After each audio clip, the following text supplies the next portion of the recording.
welcome to today's lecture. In today's video, we are going to discuss about ICMP in detail.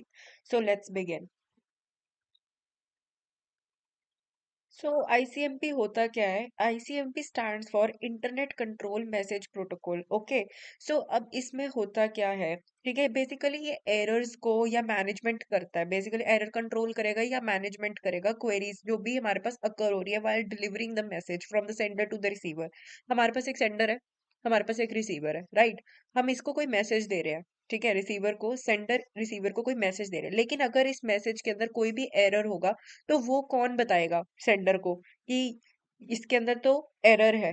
तो वो भी हमारे पास एक मिडल मैन होना चाहिए जो सेंडर को ये बता सके कि हमारे मैसेज के अंदर कोई एरर है। तो इस प्रोटोकॉल का यही काम होता है कि ये एरर बता देगा कि अगर हमारे मैसेज के अंदर कोई भी प्रेजेंटली एरर है या और उसकी मैनेजमेंट कैसे करनी है, तो वो आईसीएमपी प्रोटोकॉल हमारे को उस चीज में हेल्प करता है। ये बहुत ही ज्यादा सपोर्टिंग प्रोटोकॉल होता है जो कि नेटवर्क डिवाइसेस जैसे कि राउटर्स जो होते हैं उसके अंदर यूज किया जाता है ताकि एरर मैसेजेस भेज दिए जाएं, ऑपरेशंस परफॉर्म कर लिए जाएं। ठीक है, for example the requested service is not available और अ होस्ट और राउटर कुडंट बी रीच्ड। ठीक है, तो फॉर एग्जाम्पल एक सेंडर है, वो एक राउटर को कुछ मैसेज भेज रहा है, ठीक है, क्योंकि ये नेटवर्क डिवाइस है तो हमारे पास ऐसे नोड्स होती हैं। ठीक है, अब सपोज हमारे पास जो भी इंटेंडेड मैसेज है वो यहाँ से इस नोड के थ्रू इस राउटर पे पहुंचना है, लेकिन due to some reason, for example अगर ये नोड यहाँ पर कुछ प्रॉपरली वर्क नहीं कर रही, due to some reason this router is not able to receive the message, तो यहाँ पर कौन हमारे पास रिपोर्ट करेगा? आईसीएमपी सेंडर को बता देगा कि भाई तेरा मैसेज ही नहीं पहुंचा है राउटर तक। ठीक है, तो हमारे पास जो ये इंटरनेट प्रोटोकॉल है ये एरर रिपोर्टिंग में हेल्प करेगा, एरर करेक्टिंग मैकेनिज्म में भी हेल्प करेगा। ठीक है, तो ये बहुत इंपॉर्टेंट पॉइंट है कि एरर रिपोर्टिंग भी करता है और एरर करेक्टिंग भी करता है। ऐसा नहीं है कि सिर्फ रिपोर्ट ही कर दिया, उसको करेक्ट करने का भी मैकेनिज्म बताता है ये प्रोटोकॉल। ठीक है, फॉर एग्जाम्पल अगर हम ये मान लें कि अगर एक मैसेज जो है किसी रिसिपेंट के लिए भेजा जा रहा है, ठीक है, और वो राउटर जो है वो उस चीज को नहीं ले पा रहा, मतलब मैसेज रिसीव ही नहीं कर पा रहा, तो हमारे पास एक मिडल मैन है जो हमारे पास प्रॉब्लम रिपोर्ट कर रहा है सेंडर को कि तेरा मैसेज राउटर तक नहीं पहुंचा, और उसका कोई मैकेनिज्म, कोई एरर करेक्टिंग मैकेनिज्म भी वो साथ साथ उस क्वेरी के लिए हैंडल किया जाएगा। तो अब हम इसका हेडर डायग्राम देखते हैं कि कैसे ये चीज वर्क करती है, और इसमें हमारे पास दो टाइप्स के हेडर होते हैं, एक सिंपल हेडर होता है और एक एक्सटेंडेड हेडर होता है। तो before going to the diagram मैं आपको एक ओवरव्यू दे रही हूँ कि इसका जो भी हमारे पास इसका हेडर होगा, एक होगा सिंपल हेडर।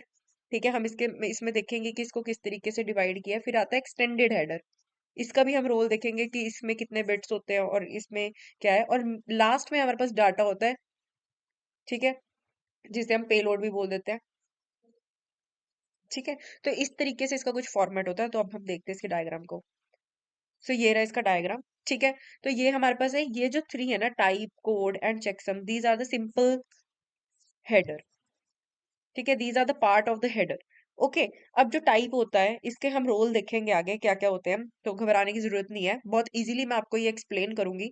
तो जो टाइप होता है उसमें 8 बिट्स होती हैं। ठीक है, then the code is also containing 8 bits and the checksum is consisting of 16 bits. ठीक है, तो 8 + 8 is 16 and 16 + 16 is 32. The extended header itself is a 32-bit field. Okay, and the data and payload is a variable length field. ठीक है, ऐसा नहीं है इसकी bits fixed है, this can be of variable length. ठीक है, तो जो हमारे पास फर्स्ट हेडर है इसको तीन पार्ट्स में डिवाइड कर दिया गया है, एक है टाइप, एक है कोड, एक है checksum. Then the extended header is itself a 32-bit field. Okay, and then we are having data and payload जिसकी जो bits हैं that are not fixed, that can be of variable length. We will see कि data IPv4 version and IPv6 version में किस तरीके से रखा जाता है। So let's see. तो टाइप, सबसे पहले आता है हमारे पास हेडर का first part, that is type. We are going to discuss about type. तो जो टाइप होता है ये जो होती है इनिशियल 8 बिट होती है। ठीक है, हमारे पास जो भी हमारा हेडर है उसकी इनिशियल यानी कि स्टार्टिंग की जो 8 बिट्स हैं दैट इज ऑफ टाइप।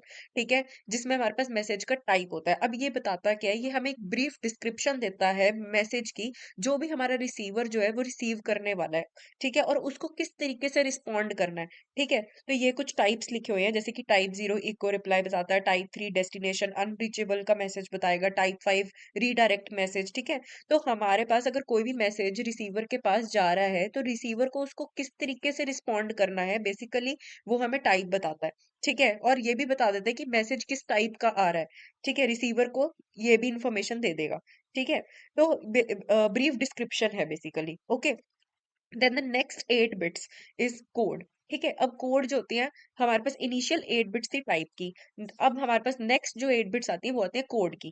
ठीक है, अब कोड जो है वो क्या बताता है, ये भी एक एडिशनल इंफॉर्मेशन कैरी करता है कि कैसा हमारा एरर मैसेज है एंड क्या हमारा टाइप है। ठीक है, तो ये एडिशनल इंफॉर्मेशन होती है, उसको और इंफॉर्मेशन ऐड करता है बेसिकली हमारी फर्स्ट इनिशियल 8 बिट्स को। ठीक है, then we are having checksum.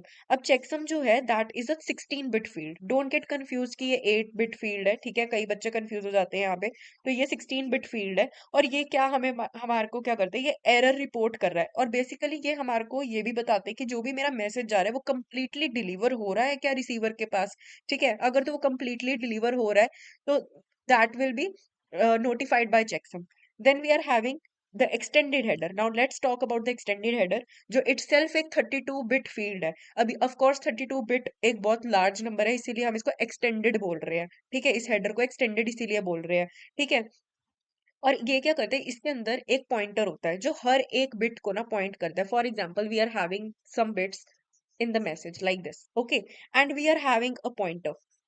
ठीक है, तो ये पॉइंटर जो है ना, ये इस तरीके से मूव करता जाएगा और हर एक बिट को एक एक करके पॉइंट आउट करेगा। ठीक है, अब अगर हमारे पास कोई बिट सपोज चेंज होगी while delivering the message, suppose this bit got changed. ठीक है, ये मैसेज डिलीवर करते टाइम 0 बन गया।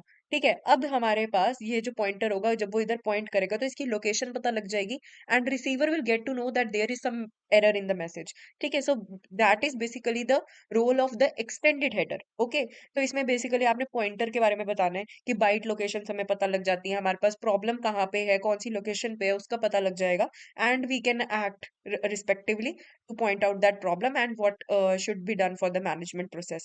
Okay, and the last part is the data or payload, that is the variable length. ठीक है, and जो bytes होती हैं IPv4 में that is 76 bytes and IPv6 में होती हैं 1280 bytes. So this was all regarding ICMP. इसका header diagram बनाना ना भूले।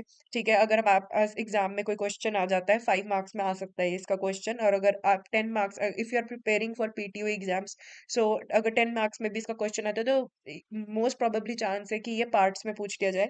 ठीक है, तो इसका हेडर डायग्राम बहुत ही नेसेसरी है, एंड इसमें टाइप के बारे में हर एक टाइप, ये जो है echo reply, destination unreachable, redirect message, echo request, time exceed, इसको थोड़ा सा याद रखें लिखना। ठीक है, तो जितना आप ज्यादा लिखेंगे, जितना अच्छे से डायग्राम के साथ रिप्रेजेंट करेंगे, so it's more good for you. Okay, so that was all for this video. Thank you. See you in the next lecture. Bye.